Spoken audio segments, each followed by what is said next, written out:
Hello everyone, hope all is well. So we're taking a look here at the Health Protection and Promotion Act, often referred to as the HPPA. And this is specific for Ontario. However, I'm sure if you're in another province in Canada, you probably have one of these, okay? That being said, we're going to use this document, and I want to show you section 22, yes indeed, in the year 2022. So I'm going to just scroll real quick here, take you to section 22 right here. And as you can see, it's order by MOH. We'll find out who that is. Communicable diseases, what kind of orders they can make under section 22. And I'm going to show you how dangerous it really is. Department of Sanitation. What does it say here in section 2 of 22? It says a medical officer of health. Well, now we know what MOH stands for. A medical officer of health may make an order under this section where he or she is of the opinion. Let me highlight that for a moment just to show you once again whose opinion? Oh, the medical officer of health. And remember, stay safe, sane, and sanitize. Shouldn't this be on fact? But see, this is based on someone's opinion, and they just so happen to be paid by the state. Another very dangerous situation. So you have a medical officer of health paid for by the state that might have an opinion. And of course, they'll always have reasonable and probable grounds. Here's again this word reasonable. Who gets to determine that? They do. They determine what's reasonable. That's the problem. They get to determine it, and they get to determine it based on an opinion that upon reasonable and probable grounds that a communicable disease exists, and here it is, or may exist.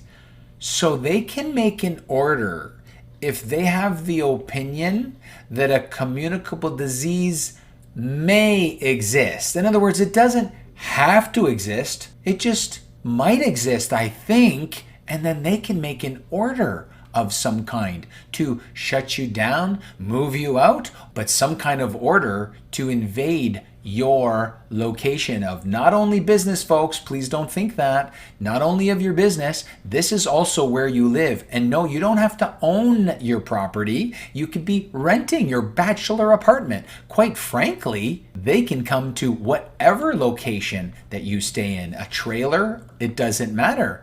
It appears to me that if they have the opinion that a communicable disease might exist, maybe. Oh, did I hear somebody cough?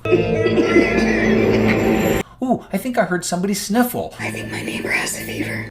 See, I'm of the opinion that I heard a sneeze. This is my message to you. I know you're in there.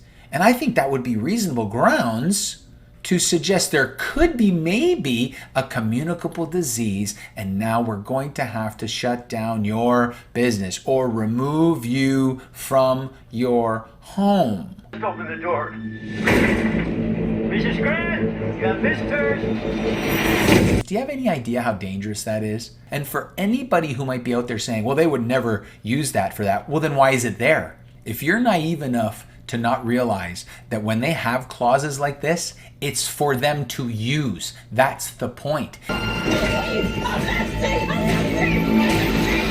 And by the way, look up Kelly Hale and Jack Tuesdays in Kingston. They used section 22. Yeah, they used this. There was no outbreak of any kind. There wasn't one person, customer, or staff that had the current disease. But you know what? They said, well, there could be one. Yeah, that's what they used. And here's why. Also, not only is this dangerous, but in conjunction with the Charter Section 1 that also says what? It declares itself as God and says, oh, the Charter itself guarantees the rights and freedoms set out in it. However, they get to, oh, there's that word again, put reasonable limits on those rights. Yeah, as long as they can, oh, if they have the opinion that they can justify it. Sir, do not open that door. Why would I use this document they're of the opinion that something could exist and then they can shut me down or remove me or do something to me based on a ghost.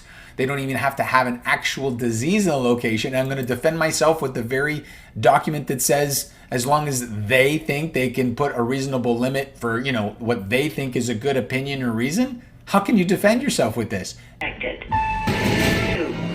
Answer, you can't. This is the charter and it will not defend you. That's why this is here.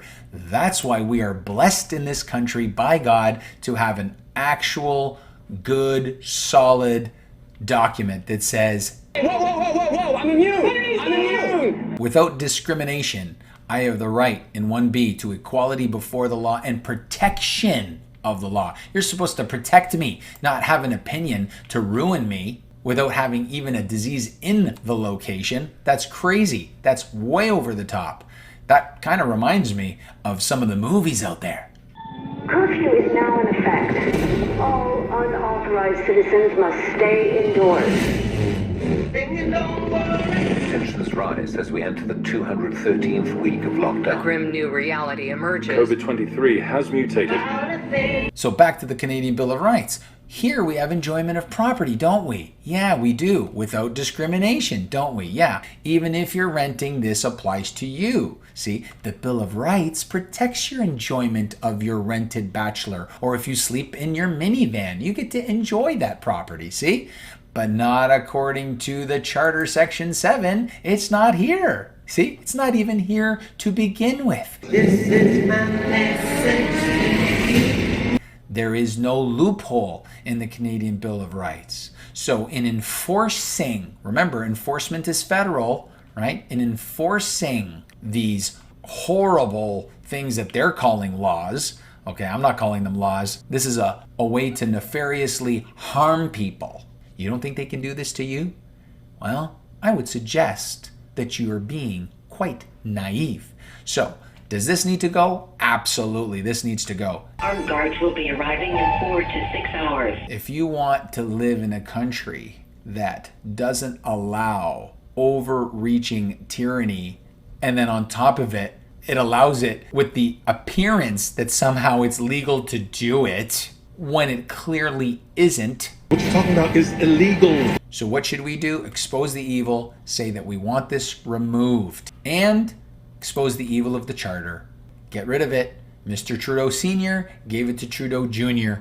That's why we can see that the apple did not fall far from the tree. Regardless of the fact that we are attacking your fundamental rights or limiting your fundamental rights, we're still going to go ahead and do with it.